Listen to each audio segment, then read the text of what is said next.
Samidoh nĩaratigire andũ megegeire during Edday'S birthday.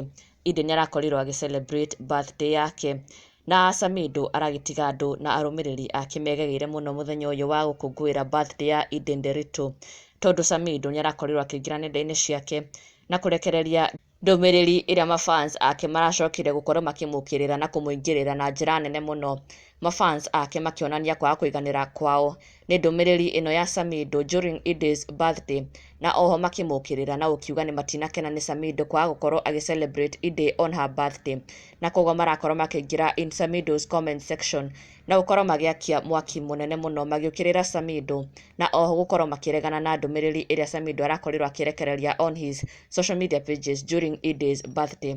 Samidoh arakorirwo akĩrekereria ndũmĩrĩri ĩno kana post ĩno akĩarĩrĩria mũtumia wa Loti na gũkorwo agĩshare gabica gaka akĩonania atĩ akibibi ya Lot ameamua tu kuniharibia siku.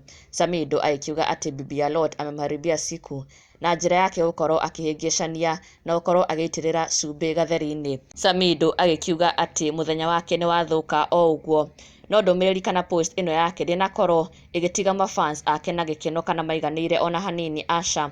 Mafans ake magĩkiumĩra na njĩra nene mũno gũkĩmũria ararĩrĩria Loti nĩkĩ kana mũtumia wa Loti nĩkĩ, yet it is his wife's birthday. Mafans makĩyumĩria na njĩra nene mũno gũkorwo makĩũria Samidoh akĩaga gũkorwo agĩcelebrate his wife Edday nĩkĩ during her birthday, na marakorwo makĩambĩka ndereti nene mũno in Samidoh's comment section, amwe ona nginya on behalf of Samidoh makĩwish Edday a happy birthday, magĩkiuga tondũ Samidoh ndanagĩkorwo akĩwish Edday a happy birthday kana gũkorwo agĩcelebrate mũthenya ũyũ wa Edday, they will do it on his behalf, na no nginya macelebrate Edday.